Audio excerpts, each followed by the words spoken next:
What is valuation समझते हैं।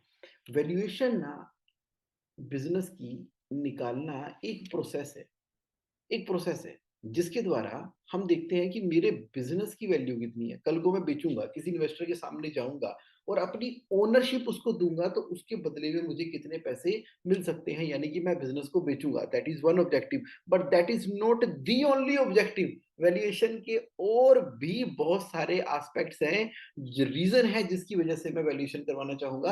अरे मुझे किसी के बिजनेस को खरीदना हो तो भी तो मुझे वैल्यूएशन चाहिए, क्योंकि उसका बिजनेस खरीद के मैं अपने बिजनेस की कुछ हिस्सेदारी उसको दे दूंगा, उसका बिजनेस बाय कर लूंगा विदाउट गिविंग द मनी। बात करूंगा, बड़ा इंटरेस्टिंग टॉपिक रहने वाला है। देखो, the value of a business is typically expressed as a monetary amount, कि बिजनेस एज ए एंटिटी कितने रुपए की है। हम प्रॉपर्टी खरीदते हैं, 4 करोड़ का प्लॉट है, बिजनेस रन कर रहे हैं, तो उसकी वैल्यूएशन कितनी है, यानी कि इसमें पोटेंशियल कितना है, फ्यूचर में क्या कैश फ्लो जनरेट करेगा, कौन, ये बिजनेस। जैसे हम बैंक में एफडी कराते हैं, अगर 1 करोड़ की एफडी कराई, 1 करोड़ की एफडी कराई और 10% रेट ऑफ इंटरेस्ट हो तो हमें 10 लाख रुपए साल का मिलेगा।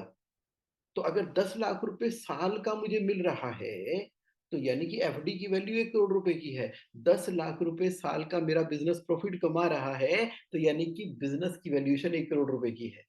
एफडी 10 लाख देती है, बिजनेस 10 लाख का प्रॉफिट देता है। अगर अपॉर्चुनिटी कॉस्ट 10% की है तो वैल्यूएशन कितनी आ गई, 1 करोड़ की वैल्यूएशन आ गई। बिजनेस वैल्यूएशन वेरियस पर्पस के लिए इस्तेमाल कर सकते हैं, यानी कि आप बिजनेस को सेल करना चाहते हैं, या इन्वेस्टमेंट लेना चाहते हैं, या डिस्प्यूट को रिजोल्व करना चाहते हैं, या कोई टैक्स का इशू है, या कोई फाइनेंशियल रिपोर्टिंग करनी पड़ती है। मतलब वैल्यूएशन ना बहुत बहुत बहुत सारी चीजों को कंसिडरेशन में लेके चलती है, किसी एक चीज पे नहीं निकलती वैल्यूएशन। रेवेन्यू भी उतना ही इंपॉर्टेंट है, अर्निंग भी इंपॉर्टेंट है, एसेट, बिजनेस के पास एसेट कितने हैं। जैसे टाटा कंपनी है तो उसके पास एसेट इतने हैं।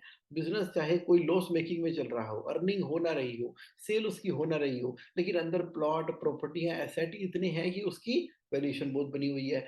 ढाबा, हाईवे के ऊपर दिल्ली से अमृतसर जा रहे हो, लेफ्ट साइड के ऊपर ढाबा, ढाबा चल रहा है कि नहीं चल रहा है, लेकिन जिस रियल एस्टेट जगह के ऊपर है, तो कल को ढाबा नहीं भी चला तो उस प्लॉट की जगह की वैल्यू बहुत बन चुकी है, तो उसकी एसेट भी मैटर करते हैं कंपनी की वैल्यूएशन निकालने के लिए। और मार्केट कंडीशन, मान लीजिए आपने आर्टिफिशियल इंटेलिजेंस की कंपनी बनाई है और everybody want to do it.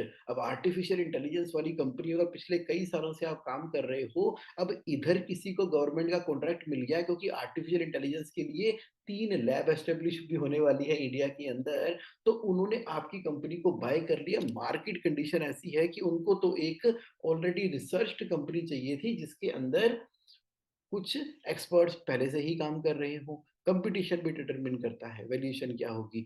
तो